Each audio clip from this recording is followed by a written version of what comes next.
Bom dia, irmãos e irmãs.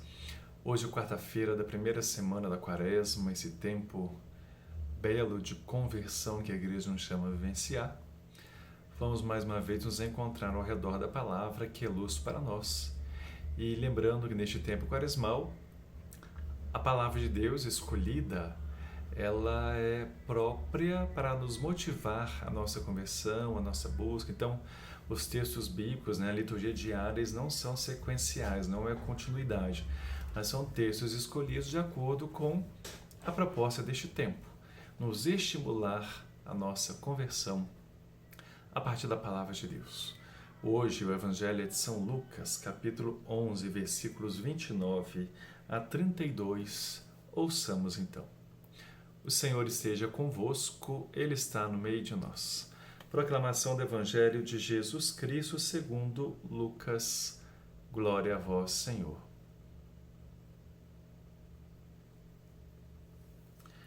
Acorrendo as multidões em grande número, Jesus começou a dizer: Essa geração é uma geração perversa.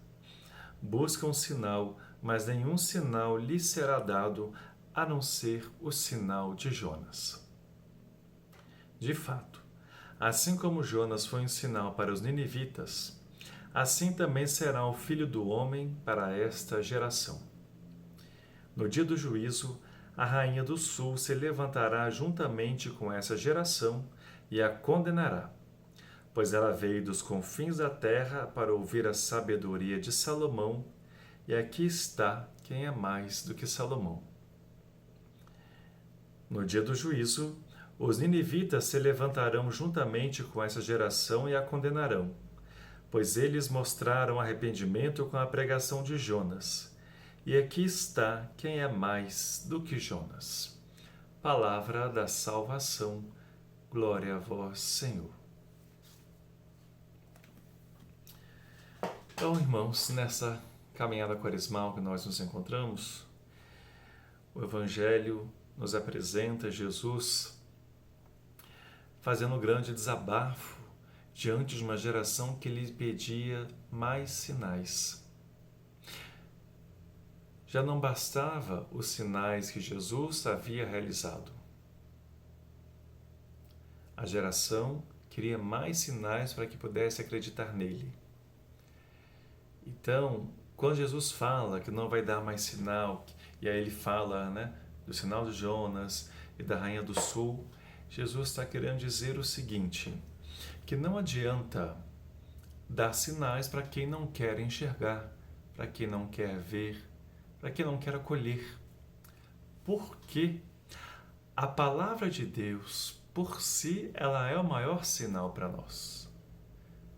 Qual foi o sinal da conversão dos ninivitas?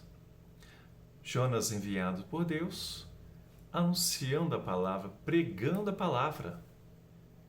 E o povo, ao ouvir a palavra, se arrependeu, fez penitência. A rainha do sul foi aquela que, ao ouvir a fama do rei Salomão, só de ouvir, ou seja, contaram para ela, partilharam para ela, colocou-se rumo ao encontro de Salomão, para que pudesse contemplar com seus próprios olhos tudo aquilo que lhe era dito. Então, nesses dois exemplos que Jesus dá, ele apresenta a importância da palavra para a conversão, para a mudança de vida, para uma busca. E Jesus está sentindo já que a sua palavra, que ele sempre estava anunciando, junto com os sinais que ele realizava, não estavam sendo suficientes para aquela geração. Por isso ele faz um grande desabafo. Por isso ele diz que não vai dar mais um sinal, porque ele deixa claro, ele é mais do que a rainha do sul. Ele é mais do que Jonas. Se as pessoas não estavam compreendendo isto pelo seu anúncio, pelas pregações que ele fazia e pelos sinais que ele realizava, Jesus não tinha mais o que fazer. Creio que nessa caminhada quaresmal que estamos começando, no meio de tantos desafios e problemas que vivemos, com tantas tanto sofrimento, tantos dilemas e também tantas vozes falando uma coisa, falando outra coisa, nós precisamos assumir com o propósito quaresmal esse desejo de realmente querer nos reaproximar de Deus por inteiro, orientar o nosso ser por inteiro para Deus, que o nosso desejo seja sim de conversão no intuito de eu preciso mudar, não tem mais que apontar o dedo para o outro. Sou eu que preciso mudar, sou eu que preciso me converter, sou eu que preciso me santificar, para que eu possa ser o sinal visível de Deus no mundo, para que eu possa manifestar o rosto amoroso de Deus no mundo. Se assim não for, de nada adianta. Por isso é importante que nós, nessa quaresma, procuremos valorizar o contato diário com a palavra de Deus, que Jesus deixa bem claro. A sua palavra é o sinal, como foi para os ninivitas através de Jonas, como foi para a Rainha do Sul.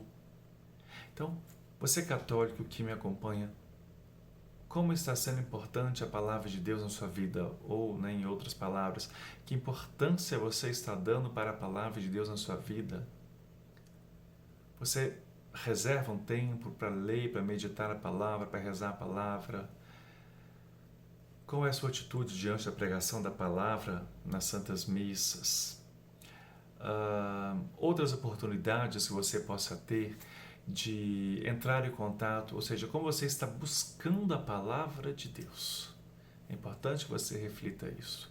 Então, se queremos nos converter, valorizemos a palavra, leiamos a palavra, estudemos a palavra, compreendamos a palavra, que ela é que é luz para nós. A palavra fez a rainha deixar seu reinado e ir atrás do rei Salomão. Os ninivitas, a palavra fez os ninivitas se arrependerem e se converterem. E o que a palavra de Deus está gerando na sua vida hoje, nessa quaresma? Pense nisso e se envolva mais com a palavra de Deus. E falando em palavra, nós estamos dentro de uma quaresma, como todos os anos, vivenciando a proposta da campanha da fraternidade que a Igreja nos chama a refletir, a compreender, para vivenciar a nossa conversão num gesto concreto. É isso que a campanha da fraternidade quer nos apresentar. Um caminho concreto de conversão, e nós temos esse ano, como tema Fraternidade, Diálogo, um compromisso de amor, e como lema, Cristo é a nossa paz. O que era dividido, ele fez uma unidade. E assim como no meu vídeo anterior eu li um trechinho do texto base, gostaria de terminar essa reflexão de hoje também lendo mais um trechinho do texto base. Na verdade, eu vou comentar dos versículos, dos números dos parágrafos do documento. 111, 112 e 113, que são os textos que falam dos fundamentos bíblicos, que se dá basicamente na carta aos Efésios, com uma ou outra citações de outros textos bíblicos. Mas qual a preocupação da carta aos Efésios que o texto nos apresenta, especialmente no capítulo 1º, 2º e 4º? Se você quiser ler os 4 primeiros capítulos, leia na sua casa. Se quiser ler a carta aos Efésios inteira ao longo dessa quaresma, vai ser excelente para você, até para você valorizar mais a palavra como Jesus nos ensina no Evangelho. Mas Paulo tinha uma preocupação diante dos problemas que estavam causando divisões na comunidade cristã de Éfeso. Primeiro, problema interno. Os cristãos que se converteram do judaísmo de um lado, e os cristãos que se converteram de outras religiões, de outras raças que os judeus chamavam de pagãos. Então, dentro da comunidade cristã, nós tínhamos cristãos de origens diversas, mas que todos se converteram à fé em Cristo. E ali ficava o grande dilema, o grande conflito, porque os cristãos que vieram do judaísmo acreditavam que a lei judaica, a lei mosaica, tinha que ser cumprida também pelos cristãos que vieram do dito paganismo.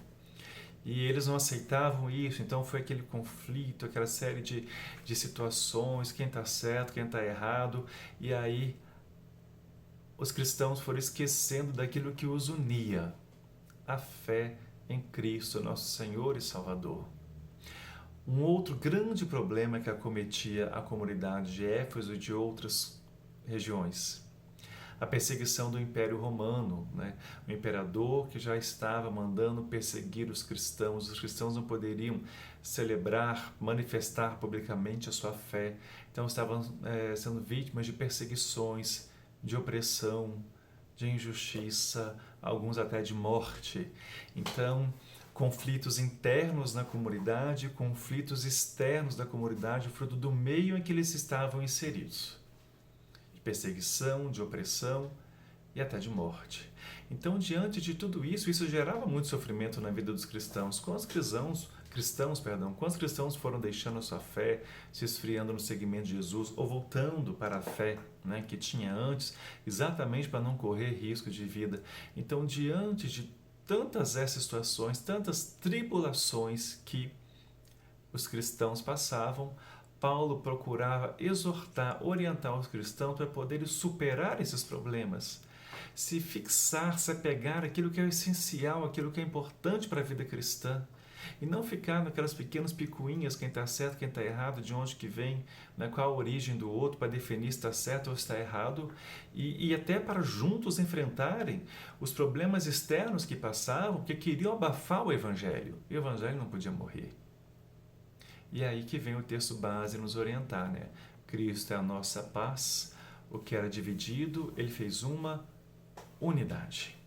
E aí sim eu quero ler o parágrafo 113, só este, para encerrar. A fé em Jesus Cristo é o único vínculo que une a comunidade e garante que experimentemos os sinais do reino de Deus entre nós. O amor, a benevolência, o perdão, a liberdade e a graça. Carta aos Efésios, capítulo 1, versículos de 3 a 8. Todas essas virtudes devem ser vividas entre os cristãos.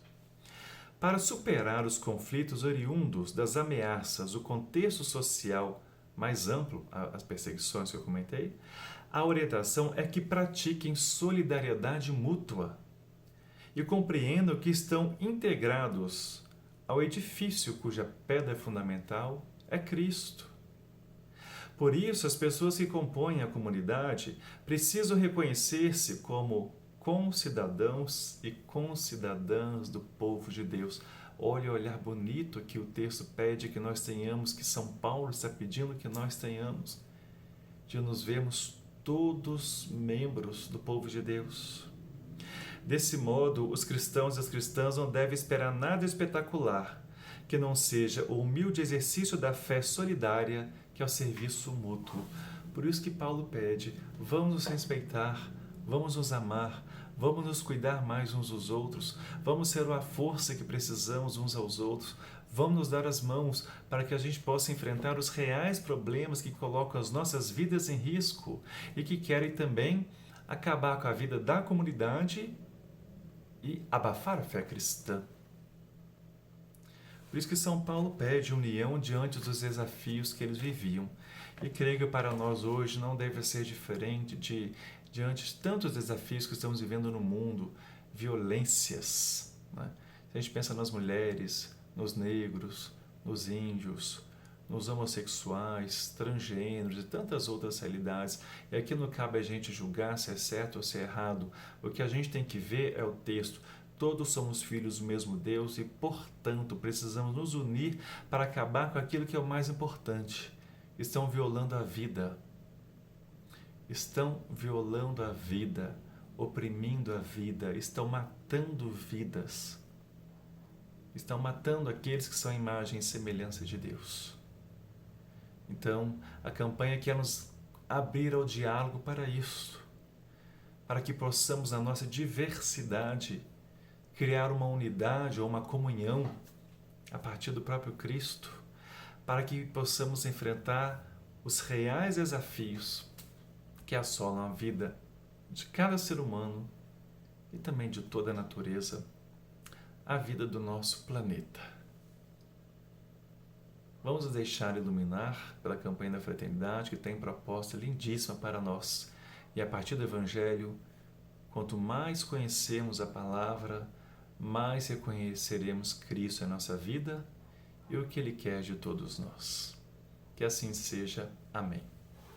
Pai nosso que estais no céu, santificado seja o vosso nome. Venha a nós o vosso reino. Seja feita a vossa vontade, assim na terra como no céu. O pão nosso de cada dia nos dai hoje. Perdoai-nos as nossas ofensas, assim como nós perdoamos a quem nos tem ofendido. E não nos deixeis cair em tentação, mas livrai-nos do mal. Glória ao Pai, ao Filho e ao Espírito Santo, como era no princípio, agora e sempre. Amém. O Senhor esteja convosco, Ele está no meio de nós. Que desça a bênção de Deus Todo-Poderoso, Pai, Filho e Espírito Santo. Amém. Um abraço fraterno e uma boa quarta-feira para você.